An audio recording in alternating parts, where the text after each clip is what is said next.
Assalamualaikum teman-teman. Hari ini aku ingin menggambar jurnalis dari Gaza. Kalian semua pasti sudah banyak yang mengenalnya. Dia adalah Motas. Aku mengikutinya dan pertama kali tahu dia dari Instagram. Dia adalah salah satu dari sekian jurnalis yang bertahan di Gaza untuk menjadi mata dan telinga kita tentang apa saja yang terjadi di sana. Karena kan banyak ya pihak-pihak berita sekarang yang sudah berkompromi dengan pihak Zionis sehingga membuat propaganda dan tidak jarang membuat berita palsu.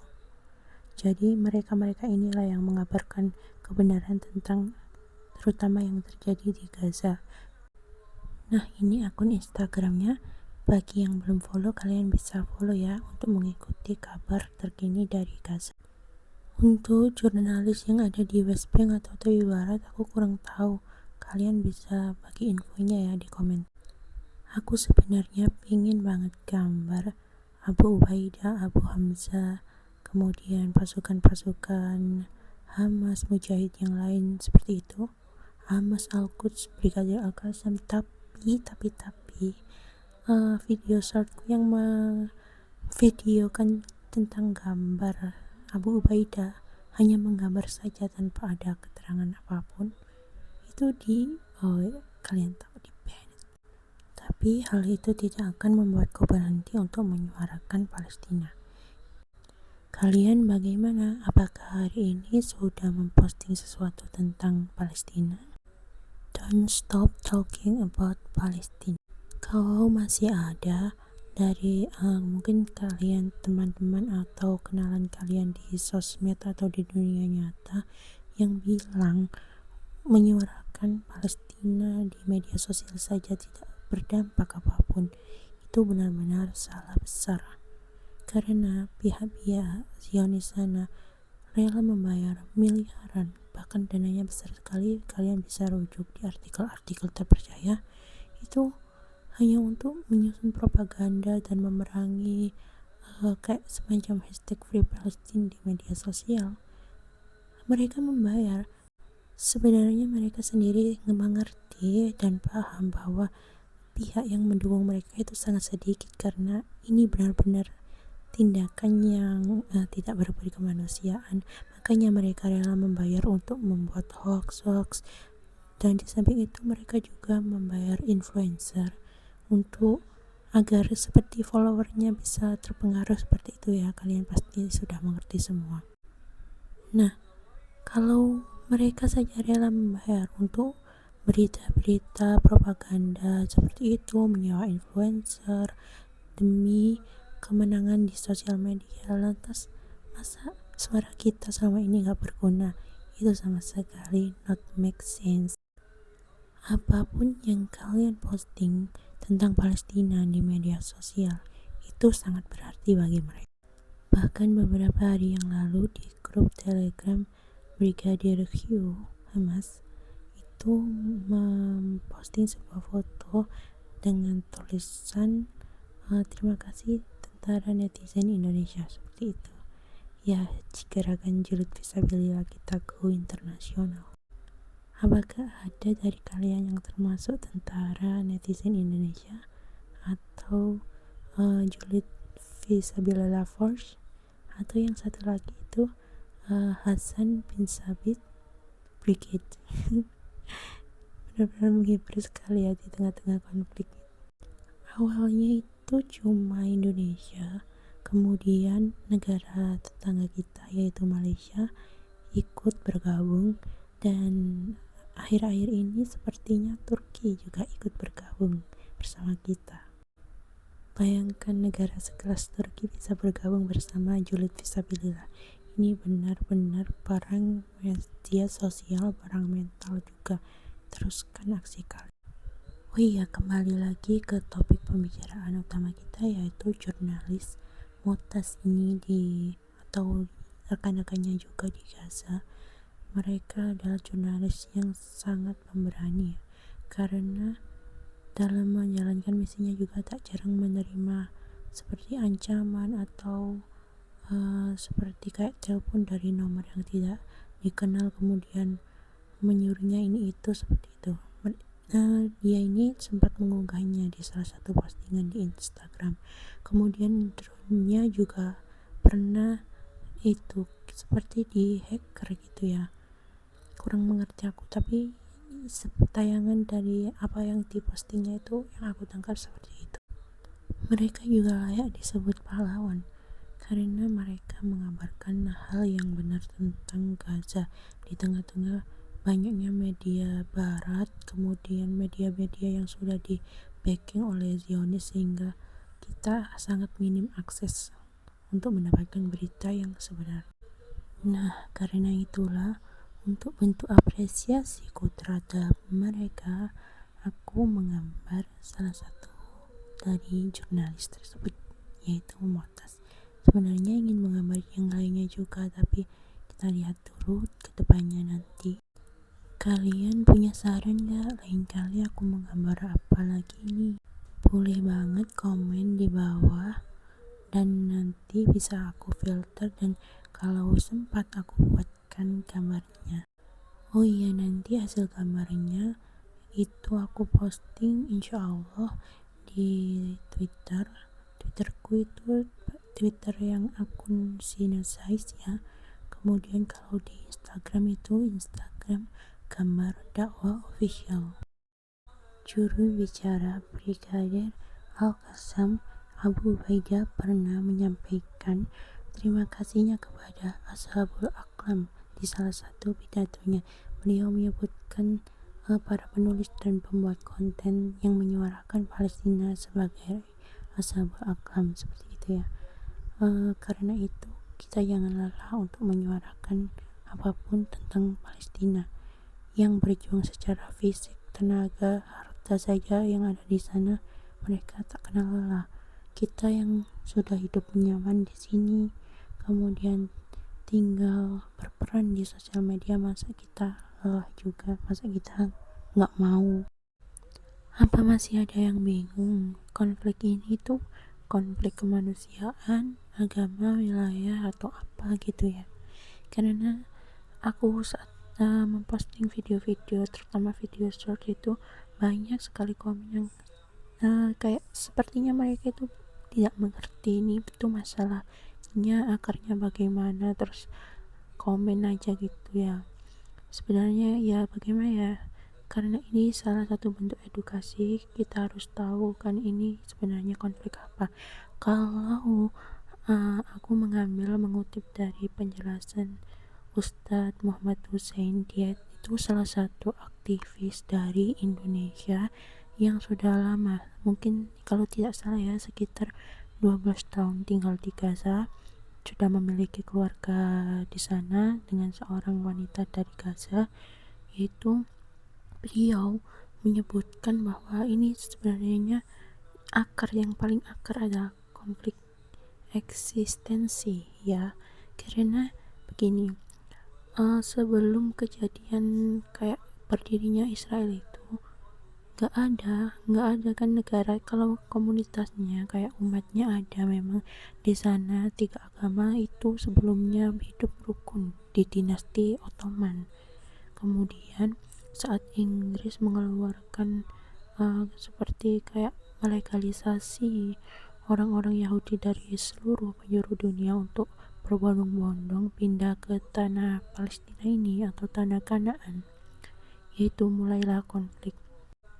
Maka itu beliau menyebutnya konflik eksistensi, yaitu konflik keberadaan suatu entitas seperti itu ya, yang dulunya tidak ada sebagai suatu negara tiba-tiba menjadi sebuah negara seperti itu. Kemudian kalau dilihat kayak kalau kita sebagai umat Islam harus melihatnya sebagai dalam pandangan Islam seperti itu. Tapi kalau untuk yang teman-teman non-Islam, kan banyak juga aktivis-aktivis luar negeri yang mungkin ateis atau tidak bertuan, agnostik atau agama lainnya, yang menyuarakan Palestina, kemerdekaan Palestina.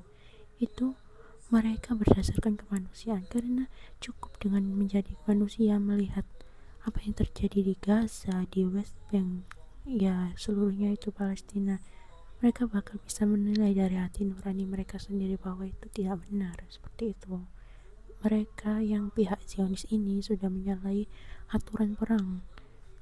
Tapi karena pemerintah Amerika dan Inggris, Prancis, kemudian negara-negara adik kuasa lainnya itu mendukung, jadi suara kita seperti mereka itu masih bisa masa mengerjakan kemungkaran itu, ya, kayak tindakan yang tidak benar seperti itu. Nah, khusus untuk umat Islam, kita kan tidak boleh untuk melakukan sesuatu berdasarkan hawa nafsu atau berdasarkan kayak pemikiran sendiri, harus berlandaskan niat lillahi ta'ala, karena Allah. Jadi contohnya seperti mujahid-mujahid yang sekarang beredar di media sosial tersebut, mereka melakukan karena Allah, niat fisabilillah. Bahkan syarat masuk untuk menjadi anggota Hamas itu, kalau aku tidak salah ya, harus hafal Al-Quran minimal 20 juz atau 15 juz, ya seperti itu. Kemudian memiliki izin dari kedua orang tua untuk menjadi syuhada. Kemudian Ustadz Muhammad Hussein itu pernah diundang Ustadz Felix dan teman-temannya untuk podcast gitu ya, podcast.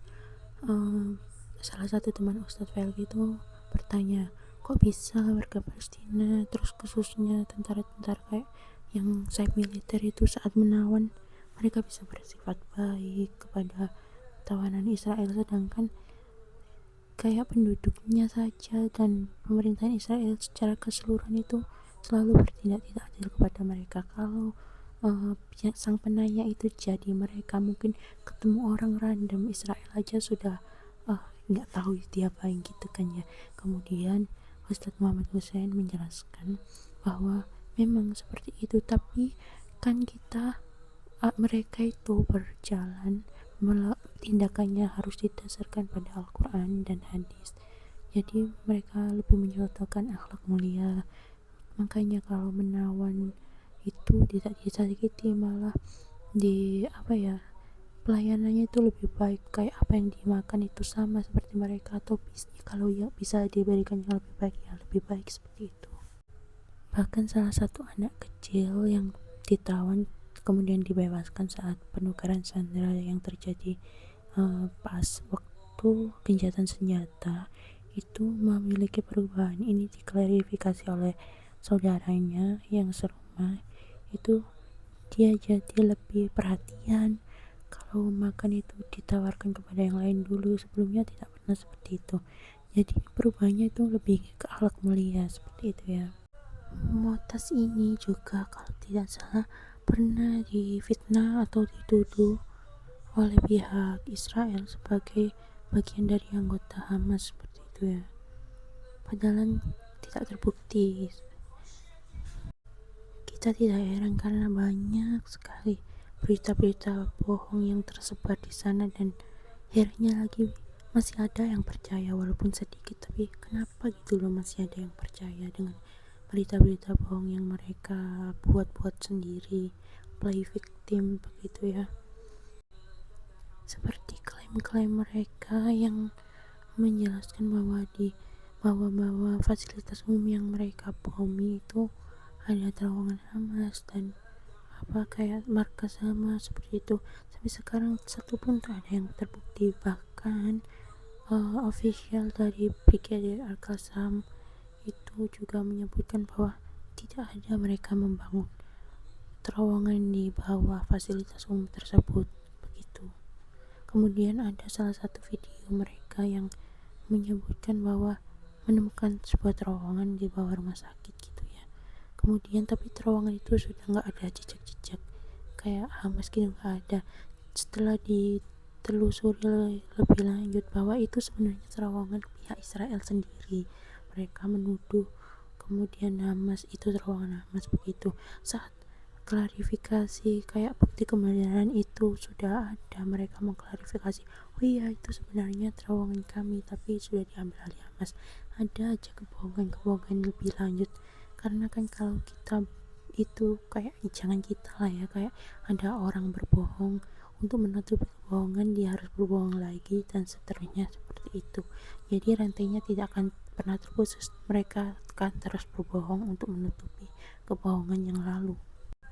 Banyak beredar juga di video-video seperti kayak jurnalis perempuan yang bekerja meliput sambil mengasuh anaknya itu.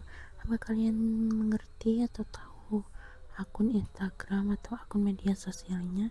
Kalian bisa drop spill di komentar ya. Aku ingin cari tahu dan mungkin bisa menggambar dia. Itu sangat inspiratif sekali.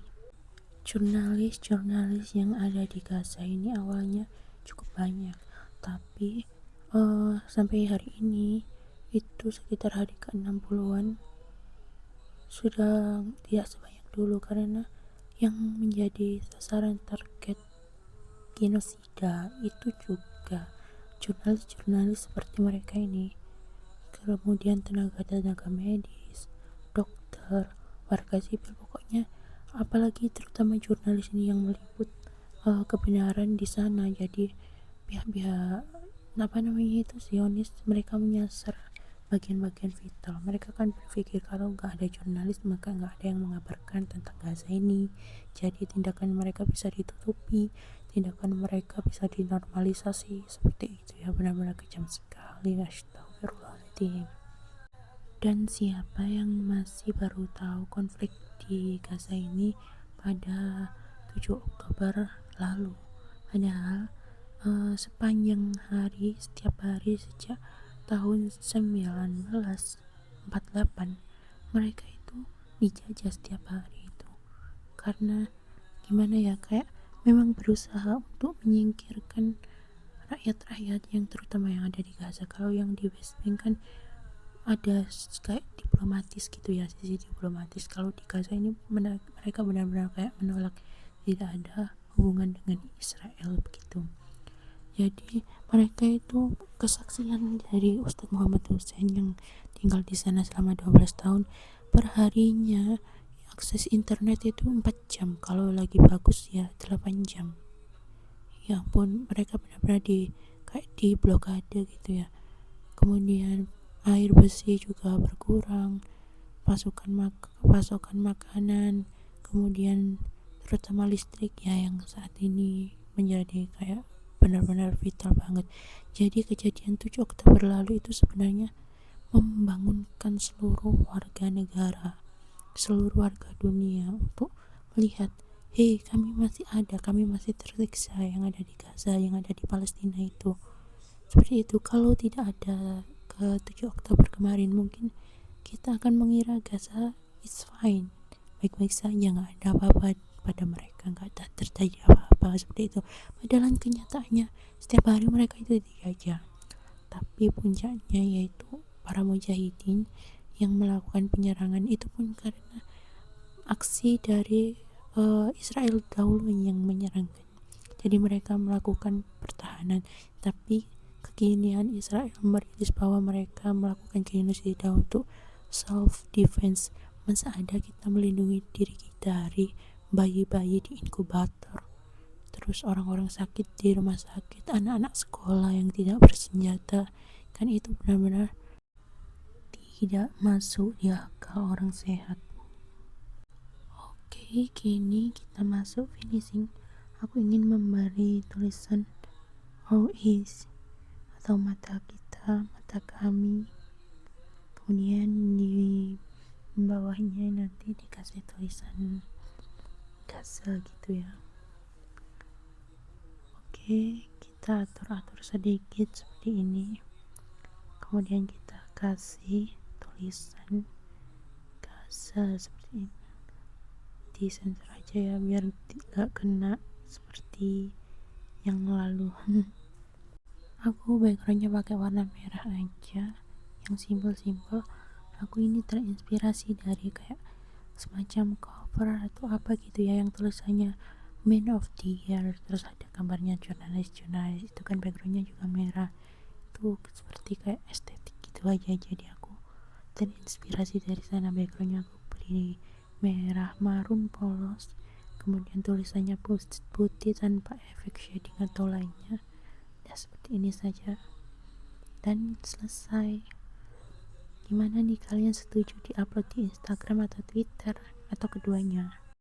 Terima kasih yang sudah menonton sampai akhir. Sampai jumpa di video gambar berikutnya. Assalamualaikum.